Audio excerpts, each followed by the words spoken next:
অবশেষে উত্তরবঙ্গের গুরুত্বপূর্ণ বাগডোগরা বিমানবন্দরে নতুন টার্মিনালের শুরু হওয়া কাজের অগ্রগতি খতিয়ে দেখলেন দার্জিলিংয়ের সাংসদ রাজু বিস্তা।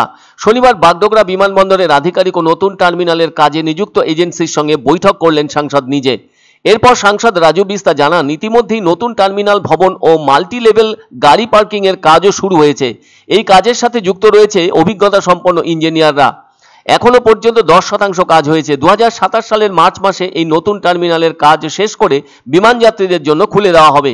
এর ফলে শিলিগুড়ি ও দার্জিলিং এর মানুষজন উপকৃত হবেন। আবার তাদের যা মাইলস্টোন আছে তা সঠিক সময়ে অর্জন করা সম্ভব হবে বলেও জানিয়েছেন বিমানবন্দরের নির্দেশক মোহাম্মদ আরিফ। এর জন্য অর্থ বরাদ্দ করা হয়েছে 1528 কোটি টাকা। তবে এই কাজ শুরু হয়েছে গত আগস্ট মাস থেকে। নিশ্চয়ই মনে আছে 2023 সেপ্টেম্বরে 100 একর জমি অধিগ্রহণ ও তার সমীক্ষা শেষ করার পর ঠিক হয় বাগডোগরা বিমানবন্দরে নতুন টার্মিনাল ভবন আর পরিকাঠামো উন্নয়নের টেন্ডার করা হবে। আর এ ব্যাপারে টেন্ডার করা হয়েছিল এয়ারপোর্ট অথরিটি অফ ইন্ডিয়ার দিল্লি কর্পোরেট সদর দপ্তরের ইঞ্জিনিয়ারিং ডিরেক্টরেট থেকে।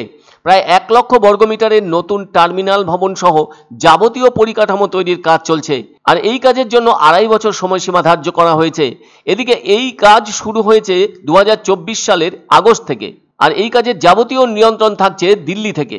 অন্যদিকে বিমানবন্দর সূত্রের খবর, নতুন এই বিমানবন্দরে কলকাতা বিমানবন্দরের মতো বিশাল টার্মিনাল ছাড়াও বিমানের পার্কিং বে, taxiway, fire station, apron control tower, security cabin, watch tower, navigation building, parking lot, নিকাশি ব্যবস্থা, অ্যাপ্রোচ রোড ছাড়াও একাধিক কাজ হবে। সেখানে যাওয়ার আলাদা রাস্তাও থাকছে।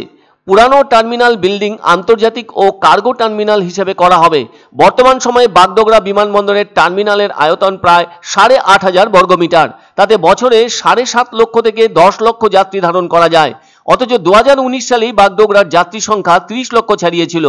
কিছুদিন আগে এয়ার ট্রাফিক কন্ট্রোলের দিকে টার্মিনাল ভবন নতুন করে এগিয়ে নেওয়া হয়। এর ফলে 922 বর্গমিটার জায়গা বেড়েছিল।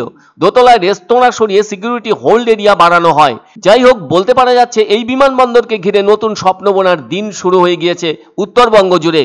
আর গত 20 অক্টোবর প্রধানমন্ত্রী নরেন্দ্র মোদী ভার্চুয়াল অনুষ্ঠানের মাধ্যমে নতুন টার্মিনাল প্রকল্পের প্রথম পর্যায়ের কাজের ভিত্তিপ্রস্তর স্থাপন করেছিলেন। যদিও এখান থেকে নাইট ফ্লাইট চালু হয়েছে, বলা যায় একেবারে আন্তর্জাতিক বিমানবন্দর হিসেবে গড়ে তোলা হবে বাগডোগরা বিমানবন্দরকে। এই বিমানবন্দর হলো উত্তর পূর্বের সাথে যোগাযোগকারী অন্যতম বিমানবন্দর। কাস্টমস ও ইমিগ্রেশন অফিসও খোলা হবে এখানে। तो इनिशियल वर्क्स जो भी विद इन द टाइमलाइन करना चाहिए था वो ऑलमोस्ट हमारा एज पर शेड्यूल चल रहा है। Apart from that, once these things are finalized or set up, then we have to focus on the execution aspect. আনন্দ সংবাদ, আনন্দ সংবাদ। 30 বছরের নির্ভরযোগ্য প্রতিষ্ঠান ইন্দ্রমণি রাইস মিল। আমাদের কয়েকটি জনপ্রিয় ব্র্যান্ড হলো তাজ, বরলি, খুশি ইত্যাদি।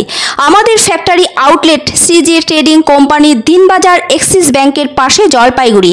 এখানে সুলভ মূল্যে গুণগত মানের সব ধরনের চাল পাওয়া যায়।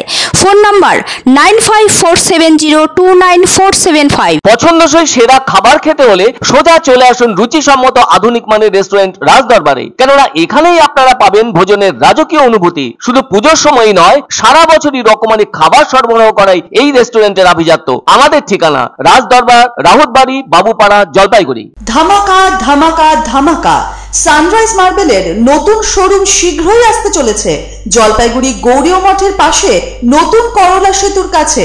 এখানে পাবেন আধুনিক টাইলসের রকমারি সম্ভার। এক অন্য অনুভূতির স্পর্শ পাওয়া যায় রয়কো ব্র্যান্ডের গেঞ্জি ও জাঙ্গিয়ায়। তাই ছোট বড় সবার পছন্দ রয়কো গেঞ্জি ও জাঙ্গিয়া। প্রস্তুতকারক জয়মনি হোশিয়ারি, কলকাতা।